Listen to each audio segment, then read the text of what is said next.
closing moment with Senator Ayo Arise and Dr.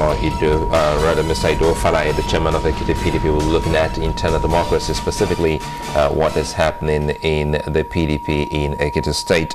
Well, before the break, we were talking about drawing some comparison with what occurred in the late 70s, 79 precisely, when we had President Shehu Shagari as the president, and we had Augustus Akinloye at that time, who was the chairman of the NPN. Yes. And we also saw the two-party system of NRC and the SDP, where we had Tommy Kimi, and well, I also remember the other party chairman who was there. Tony Aneni. The chairmen were powerful at that time, and irrespective of who the governor or the president was, well, they take orders and instructions from the party, meaning the party had a structure and the party was powerful, and there was democracy, internal one at that, in the parties.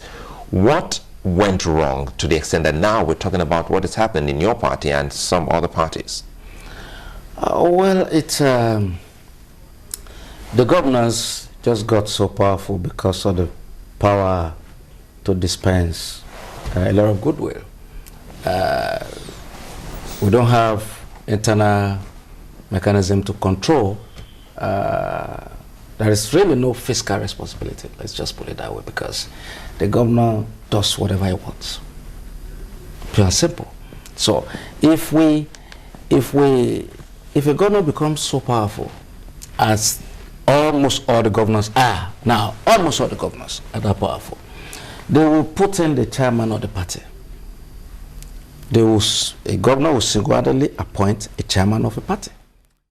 Yeah, but at this rate, what we're beginning to see, we saw what happened when Alhaji Bamanga Tukur, and how the governors complained and protested until they finally saw his outcome. You know, so I mean, we already see them wield that kind of power already. Even some people say that the president is sometimes scared of the governors because they form a very powerful bloc as well. Sure, because I mean, look at the president is in Abuja.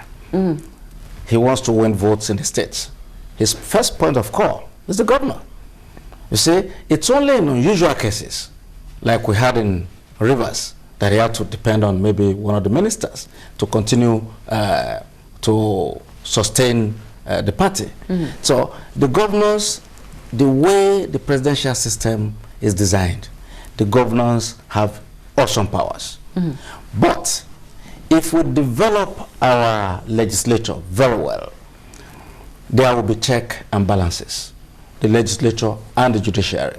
The situation here now in this country, the governor appoints the chief judge of the state. In places like in the US, they face elections. People vote for them. So their tenure has nothing to do, or their powers does not derive from the governor of the state. So these are some of the anomalies we need to begin to look at correcting. Now, my governor, like the chairman of the party just said, they want to go through the previous experience that he got impeached. But even at that time, they were his people. Most of them. The PDP was in the majority. So for me, and I'm looking at it, he discussed with me that he needed to give 6 assembly people automatic tickets. And I agreed totally with them. Because he said one of them, the brother got killed during the process of campaign, so he's just giving him that. The other one from my area was the only one left in the party who did not sign his impeachment. That is what we call loyalty. I said, look, it makes a lot of sense. So I actually took it upon myself to go and begin to appeal to them in that. How does it work? How does it work? Because I'm just thinking to myself, I mean, I'm an observer and a journalist. Yeah. How does it work? I mean, at the national level too, we're beginning to hear the promise that the president is assuring the senators, those of them that have been protesting are threatened to shut down the Senate because they feel they have been deprived in the last Congress, that at least 2 senators will get automatic tickets. Now, we don't know how true that is, but that was the results that we heard from the meeting that was held over the weekend. 2 automatic tickets per state to senators coming from that particular state. How does it work that the president or a governor can say you will get an automatic ticket? Is it that you just collude with the party chairman and they say that seat is not up for contest, or what? Well, they have the powers to do it by consensus. The governor can call and say, look, Mr. A, why don't you let this man go? That is discussion. That is consensus. Is that how it's usually done? That, yes, you can do that. They have the powers to do that because he will say, okay, Mr. B, this is what I'm giving to you. He did that in one of the House of Rep constituencies recently, where he had a candidate and he had another person who actually was strong on the ground. So he called the two of them. In the process, while all this exchange,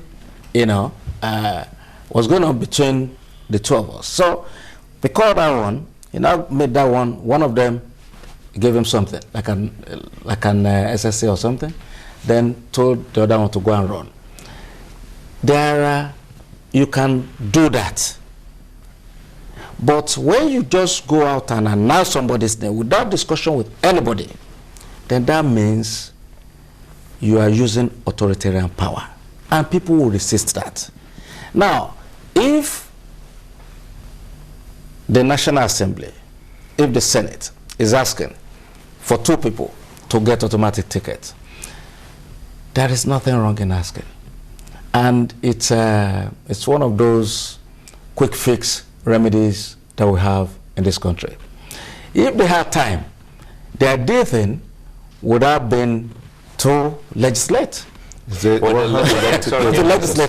quickly, let's go back to Ayo Fayose. He's been on the phone with us as the chairman of PDP in Ekiti State.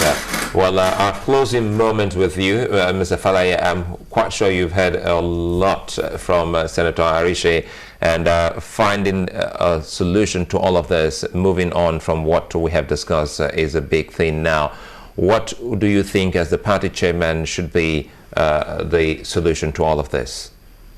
Well, thank you very much, Mr. Moderator. Let me start by appreciating the tradition that is just heard, that consensus is openly permissible in the course of going through. If 2 people are contesting to get the votes, and the fact man of the leader of the party found them and said, why not this, why not that? And we all agree to allow one person to take charge of that position. And that's consensus. And that is what probably if referring to the referendum that is what it is. And you know that meeting, this would be excellent. Even about 7 people from the same word. And we gave them the option to pick, if we are not the person giving this official contest for this post, who else do you think can contest? If every one of them filled paper, for one man, the other 2, they have one. Then they said, look, if by the end of this, it is not. If it is not you, to somebody else, it is this man. So for the member that 4, every one of them agreed. Go ahead from here. So that's consensus. Secondly, I would like to agree with him in the aspect of saying application is a continuous one. And when I resumed the duty, I had meeting with the Advocate Council and the City Council member, and I actually looked at the files applicable in the party.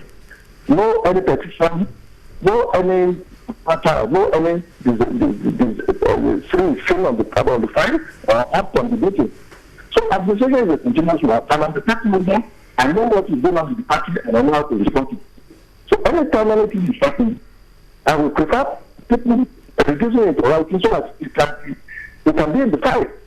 But whoever is documenting, whoever is coming, if even if you, it's not you as a party member, it's not you that you know what is happening, you will be able to at least take care. If I've seen anything like this in the file, I will have invited to myself.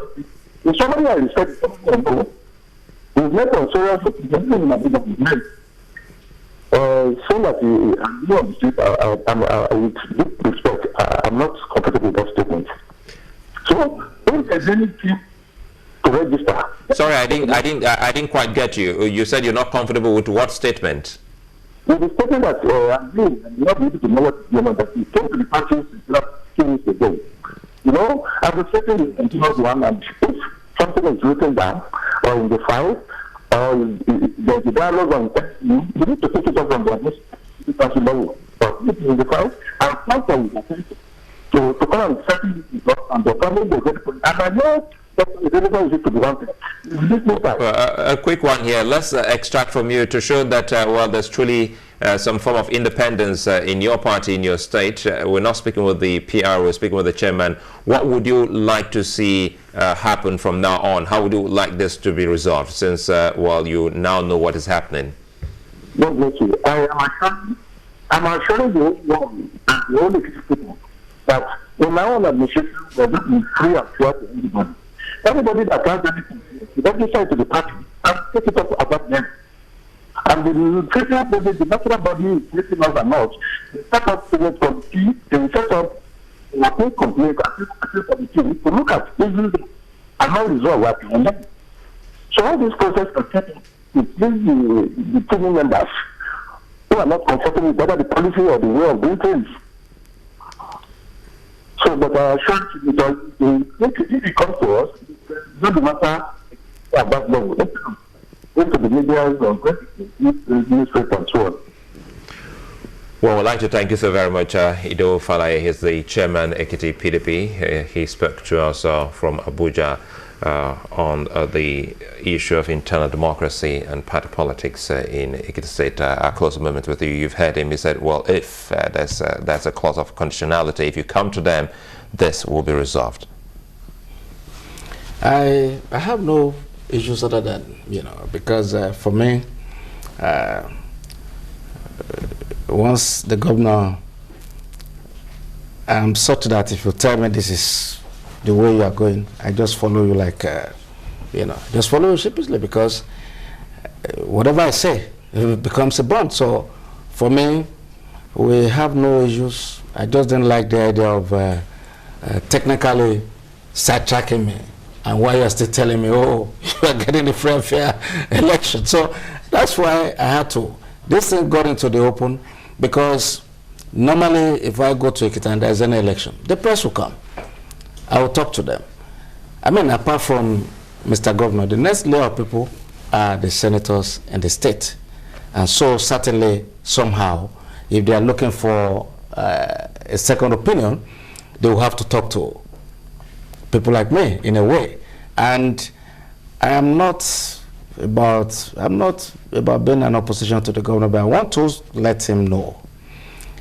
We want him to succeed. But if it's going wrong, there must be somebody to tell him, Mr. Governor, you are not doing what is right. And he should not take it personally. Well, that's a place for us to anchor it this morning. Senator Ayo Arise, a member of the PDP, would like to thank you so very much for coming on the program. Thank you very much. Well, so takes a moment and we'll look at the same issue. Well, another perspective this time around from our next guest.